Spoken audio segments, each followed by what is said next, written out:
Mark Carney just pulled back the curtain on the Liberal plan to crush free speech, and here's why every Canadian should be absolutely alarmed.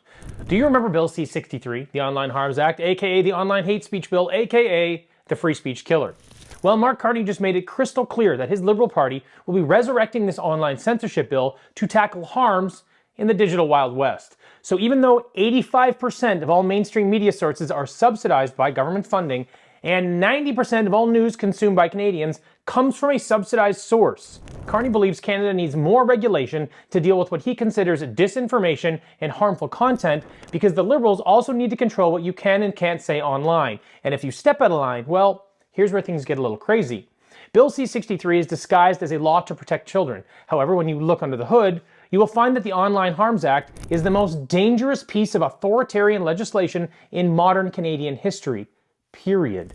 Under this bill, you can be fined up to $50,000 for hate speech by a Liberal-appointed tribunal at the Canadian Human Rights Commission. No jury, no appeal, just appointed political ideologues playing judge, jury, and executioner. They're also reviving Section 13 of the Canadian Human Rights Act, the same Orwellian provision that was scrapped in 2013 for being a censorship tool. It allowed the government to punish people not for what they did, but what they might say that could be considered likely to expose someone to hatred. Likely what you might say that could be offensive. Not proven, just maybe. And for this, you will be silenced proactively. The bill creates a Digital Safety Commission, which is a government body with the power to monitor your posts, control platforms, and demand takedowns at will. Think China's internet police, but here in Canada. A new criminal offense called offense motivated by hatred comes with a life sentence. Yes, life in prison for online speech that the government deems hateful. The bill also allows for retroactive indictments, so you better take down those old tweets or leave the country while you still can. And the best part is that they're going to crowdsource complaints. And if someone claims that your words harmed them, they could be awarded up to $25,000 for ratting you out. So now the most unhinged, perpetually offended woke activists can literally make a living off being triggered by your opinions, while you're bankrupted or jailed for sharing opposing views. If Bill C-63 gets revived by Mark Carney and passes through a Liberal government, this is what Canada will look like in the coming years. But you've alleged to say, speak English? Or what's that effect? Speak clearly.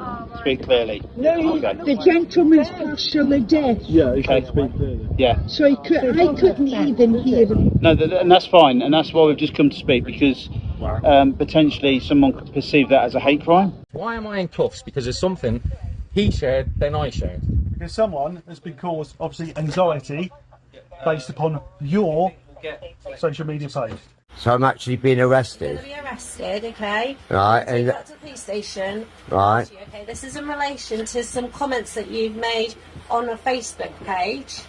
And just when you thought it couldn't get any worse, consider that this censorship blueprint mirrors the UK's dystopian laws, where thousands are jailed for social media posts every year, others for protesting with signs that are deemed hateful, and even some for thought crimes. In 2023 alone, over 12,000 people were arrested for what they posted online. That's over 30 arrests per day for tweets, Facebook posts, and even private messages that someone, somewhere, found offensive.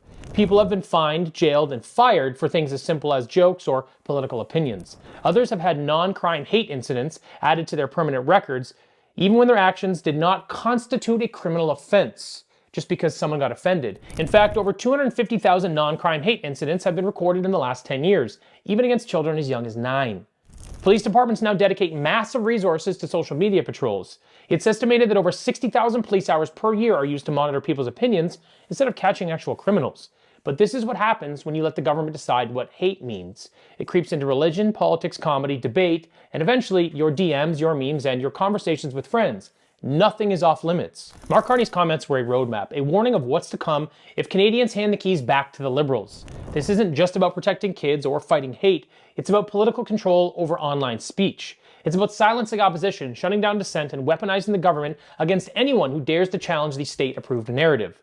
But free speech isn't some abstract concept. It's the foundation of every other freedom we have. If we can't openly debate, question, or criticize the status quo, then how are we supposed to fix this country? Because we can't solve problems when we're not allowed to talk about them. And when a government starts dishing out $50,000 fines and life sentences for opinions it doesn't like, that's not democracy, that's authoritarian rule. Plain and simple. I will leave you with a quote from a Mongolian politician whose name I just cannot pronounce. Once people sense their own power, no authoritarian government can stand against the people who are determined to be free.